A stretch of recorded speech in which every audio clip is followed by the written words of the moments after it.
अध्याय 11 विराट रूप। अर्जुन ने कहा, आपने जिन अत्यंत गुह्य आध्यात्मिक विषयों का मुझे उपदेश दिया है, उसे सुनकर अब मेरा मोह दूर हो गया है।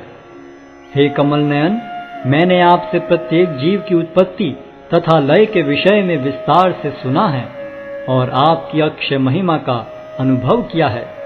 हे पुरुषोत्तम, हे परमेश्वर, यद्यपि आपको मैं अपने समक्ष आपके द्वारा वर्णित आपके वास्तविक रूप में देख रहा हूँ, किंतु मैं यह देखने का इच्छुक हूँ कि आप इस दृश्य जगत में किस प्रकार प्रविष्ट हुए हैं।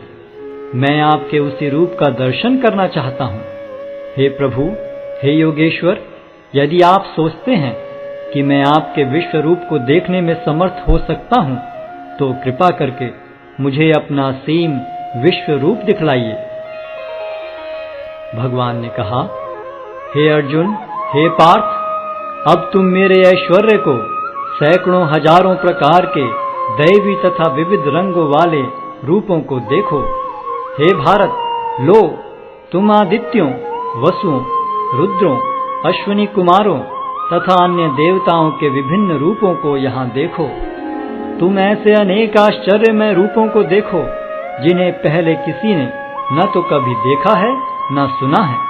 हे अर्जुन, तुम जो भी देखना चाहो उसे तत्क्षण मेरे इस शरीर में देखो। तुम इस समय तथा भविष्य में भी जो भी देखना चाहते हो उसको यह विश्व रूप दिखाने वाला है। यहाँ एक ही स्थान पर चर अचर सब कुछ है, किंतु तुम मुझे अपनी आंखों से नहीं देख सकते, अतः मैं तुम्हें दिव्य आंखें दे रहा हूँ। अब मेरे योग ऐश्वर्य को देखो। संजय ने कहा, हे राजा, इस प्रकार कहकर महायोगेश्वर भगवान ने अर्जुन को अपना विश्व रूप दिखलाया। अर्जुन ने उस विश्व रूप में असंख्य मुख, असंख्य नेत्र तथा असंख्य आश्चर्य में दृश्य देखे। यह रूप अनेक दैवी आभूषणों से अलंकृत था और अनेक दैवी हथियार उठाए हुए था। यह दैवी मालाएं तथा वस्त्र धारण किए था और उस पर अनेक दिव्य सुगंधियां लगी थीं। सब कुछ आश्चर्यमय, तेजमय, असीम तथा सर्वत्र व्याप्त था। यदि आकाश में हजारों सूर्य एक साथ उदय हों, तो उनका प्रकाश शायद परम पुरुष के इस विश्व रूप के तेज की समता कर सके। उस समय अर्जुन भगवान के विश्व रूप में एक ही स्थान पर स्थित हजारों भागों में विभक्त ब्रह्मांड के अनंत अंशों को देख सका। तब मोहग्रस्त एवं आश्चर्यचकित रोमांचित हुए अर्जुन ने प्रणाम करने के लिए मस्तक झुकाया और वह हाथ जोड़कर भगवान से प्रार्थना करने लगा। अर्जुन ने कहा, हे भगवान कृष्ण, मैं आपके शरीर में सारे देवताओं तथा अन्य विविध जीवों को एकत्र देख रहा हूँ। मैं कमल पर आसीन ब्रह्मा, शिवजी तथा समस्त ऋषियों एवं दिव्य सर्पों को देख रहा हूँ। हे विश्वेश्वर, हे विश्वरूप, मैं आपके शरीर में अनेकानेक हाथ, पेट, मुंह तथा आंखें देख रहा हूँ, जो सर्वत्र फैले हैं और जिनका अंत नहीं है। आप में न अंत दिखता है, न मध्य और न आदि। आपके रूप को उसके चकाचौंध तेज के कारण देख पाना कठिन है, क्योंकि वह प्रज्वलित अग्नि की भांति अथवा सूर्य के अपार प्रकाश की भांति चारों ओर फैल रहा है। तो भी मैं इस तेजोमय रूप को सर्वत्र देख रहा हूँ, जो अनेक मुकुटों, गदाओं तथा चक्रों से विभूषित है। आप परम आद्य ज्ञेय वस्तु हैं। आप इस ब्रह्मांड के परम आधार हैं।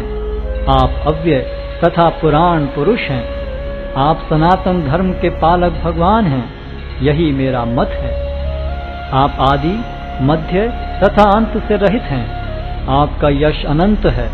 आपकी असंख्य भुजाएं हैं और सूर्य तथा चंद्रमा आपकी आंखें हैं। मैं आपके मुख से प्रज्वलित अग्नि निकलते और आपके तेज से इस संपूर्ण ब्रह्मांड को जलते हुए देख रहा हूँ।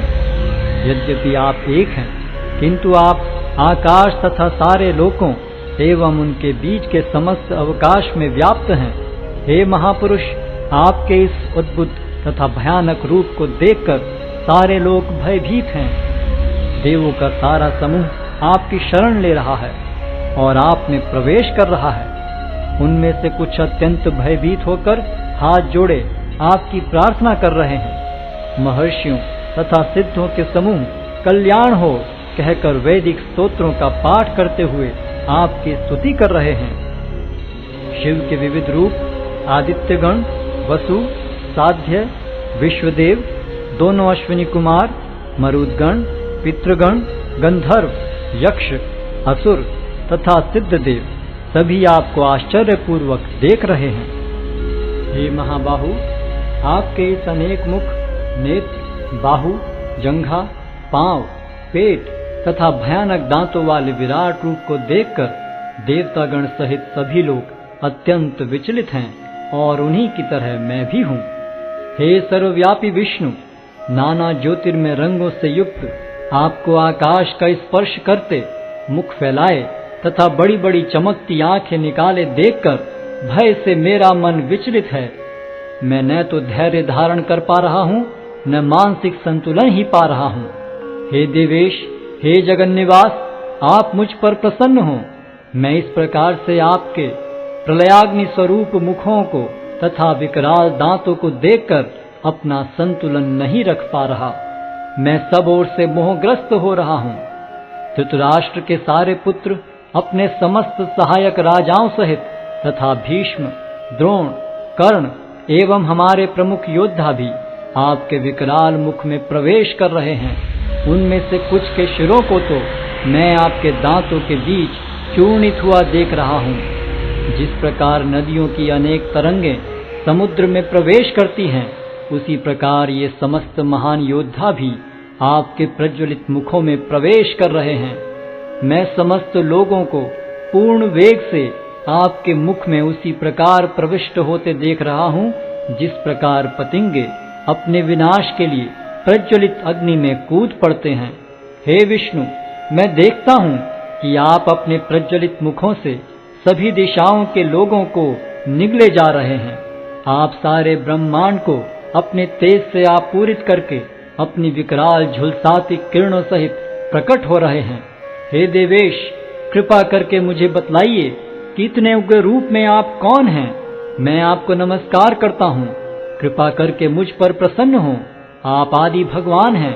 मैं आपको जानना चाहता हूँ, क्योंकि मैं नहीं जान पा रहा हूँ कि आपका प्रयोजन क्या है। भगवान ने कहा, समस्त जगतों को विनष्ट करने वाला काल मैं हूँ और मैं यहाँ समस्त लोगों का विनाश करने के लिए आया हूँ। तुम्हारे सिवा दोनों पक्षों के सारे योद्धा मारे जाएंगे। अतः उठो, लड़ने के लिए तैयार हो और यश अर्जित करो। अपने शत्रुओं को जीतकर संपन्न राज्य का भोग करो। ये सब मेरे द्वारा पहले ही मारे जा चुके हैं। और हे सव्यसाची, तुम तो युद्ध में केवल निमित्त मात्र हो सकते हो। द्रोण, भीष्म, जयद्रथ, कर्ण तथा अन्य महान योद्धा पहले ही मेरे द्वारा मारे जा चुके हैं। अतः तुम उनका वध करो और तनिक भी विचलित न हो। तुम केवल युद्ध करो। युद्ध में तुम अपने शत्रुओं को परास्त करोगे। संजय ने धृतराष्ट्र से कहा, हे राजा, भगवान के मुख से इन वचनों को सुनकर कांपते हुए अर्जुन ने हाथ जोड़कर उन्हें बारंबार नमस्कार किया। फिर उसने भयभीत होकर अवरुद्ध स्वर में कृष्ण से इस प्रकार कहा।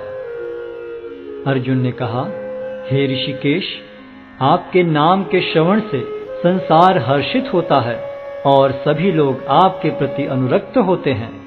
यद्यपि सिद्ध पुरुष आपको नमस्कार करते हैं, किंतु असुरगण भयभीत हैं और इधर उधर भाग रहे हैं। यह ठीक ही हुआ है। हे महात्मा, आप ब्रह्मा से भी बढ़कर हैं। आप आदि सृष्टा हैं, तो फिर वे आपको सादर नमस्कार क्यों न करें। हे अनंत, हे देवेश, हे जगन्निवास, आप परम स्रोत, अक्षर, कारणों के कारण तथा इस भौतिक जगत से परे हैं। आप आदि देव, सनातन पुरुष तथा इस दृश्य जगत के परम आश्रय हैं। आप सब कुछ जानने वाले हैं और आप ही वह सब कुछ हैं जो जानने योग्य है।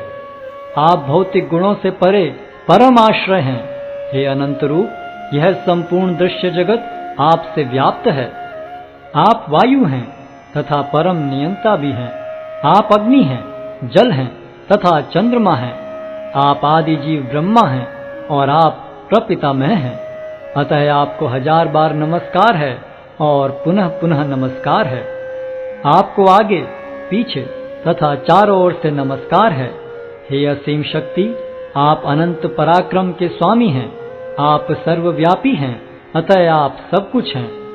आपको अपना मित्र मानते हुए मैंने हठ पूर्वक आपको हे कृष्ण, हे यादव, हे सखा जैसे संबोधनों से पुकारा है, क्योंकि मैं आपकी महिमा को नहीं जानता था। मैंने मूर्खतावश या प्रेमवश जो कुछ भी किया है, कृपया उसके लिए मुझे क्षमा कर दें। यही नहीं, मैंने कई बार आराम करते समय एक साथ लेटे हुए या साथ साथ खाते या बैठे हुए, कभी अकेले तो कभी अनेक मित्रों के समक्ष आपका अनादर किया है। हे अच्युत, मेरे इन समस्त अपराधों को क्षमा करें। आप इस चर तथा अचर संपूर्ण दृश्य जगत के जनक हैं। आप परम पूज्य महान आध्यात्मिक गुरु हैं। न तो कोई आपके तुल्य है, न ही कोई आपके समान हो सकता है। हे अतुल शक्ति वाले प्रभु, भला तीनों लोकों में आपसे बढ़कर कोई कैसे हो सकता है। आप प्रत्येक जीव द्वारा पूजनीय भगवान हैं। अतः मैं गिरकर सादर प्रणाम करता हूँ और आपकी कृपा की याचना करता हूँ। जिस प्रकार पिता अपने पुत्र की ठिठाई सहन करता है, या मित्र अपने मित्र की घृष्टता सह लेता है, या प्रिय अपनी प्रिया का अपराध सहन कर लेता है, उसी प्रकार आप कृपा करके मेरी त्रुटियों को सहन कर लें। पहले कभी न देखे गए आपके इस विराट रूप का दर्शन करके मैं पुलकित हो रहा हूँ, किंतु साथ ही मेरा मन भयभीत हो रहा है। अतः आप मुझ पर कृपा करें और हे देवेश, हे जगन्निवास, अपना पुरुषोत्तम भगवत स्वरूप पुनः दिखाएं। हे विराट रूप, हे सहस्त्रभुज भगवान, मैं आपके मुकुटधारी चतुर्भुज रूप का दर्शन करना चाहता हूँ, जिसमें आप अपने चारों हाथों में शंख, चक्र, गदा तथा पद्म धारण किए हुए हों। मैं उसी रूप को देखने की इच्छा करता हूँ। भगवान ने कहा, हे अर्जुन, मैंने प्रसन्न होकर अपनी अंतरंगा शक्ति के बल पर तुम्हें इस संसार में अपने इस परम विश्व रूप का दर्शन कराया है। इसके पूर्व अन्य किसी ने इस असीम तथा तेजोमय आदि रूप को कभी नहीं देखा था। हे कुरुश्रेष्ठ, तुमसे पूर्व मेरे इस विश्व रूप को किसी ने नहीं देखा, क्योंकि मैं न तो वेदाध्ययन के द्वारा, न यज्ञ, दान, पुण्य या कठिन तपस्या के द्वारा इस रूप में इस संसार में देखा जा सकता हूँ। तुम मेरे इस भयानक रूप को देखकर अत्यंत विचलित एवं मोहित हो गए हो। अब इसे समाप्त करता हूँ। हे मेरे भक्त, तुम समस्त चिंताओं से पुनः मुक्त हो जाओ। तुम शांत चित्त से अब अपना इच्छित रूप देख सकते हो। संजय ने धृतराष्ट्र से कहा। अर्जुन से इस प्रकार कहने के बाद भगवान कृष्ण ने अपना असली चतुर्भुज रूप प्रकट किया और अंत में 2 भुजाओं वाला अपना रूप प्रदर्शित करके भयभीत अर्जुन को धैर्य बंधाया। जब अर्जुन ने कृष्ण को उनके आदि रूप में देखा तो कहा, हे जनार्दन, आपके इस अति सुंदर मानवीय रूप को देखकर मैं अब स्थिर चित्त हूँ और मैंने अपनी प्राकृत अवस्था प्राप्त कर ली है। श्री भगवान ने कहा, हे अर्जुन, तुम मेरे जिस रूप को इस समय देख रहे हो उसे देख पाना अत्यंत दुष्कर है। यहाँ तक कि देवता भी इस अत्यंत प्रिय रूप को देखने की ताक में रहते हैं। तुम अपने दिव्य नेत्रों से जिस रूप का दर्शन कर रहे हो उसे न तो वेदाध्ययन से, न कठिन तपस्या से, न दान से, न पूजा से ही जाना जा सकता है।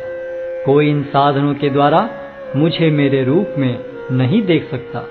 हे अर्जुन, केवल अनन्य भक्ति द्वारा मुझे उस रूप में समझा जा सकता है जिस रूप में मैं तुम्हारे समक्ष खड़ा हूँ, और इसी प्रकार मेरा साक्षात दर्शन भी किया जा सकता है। केवल इसी विधि से तुम मेरे ज्ञान के रहस्य को पा सकते हो।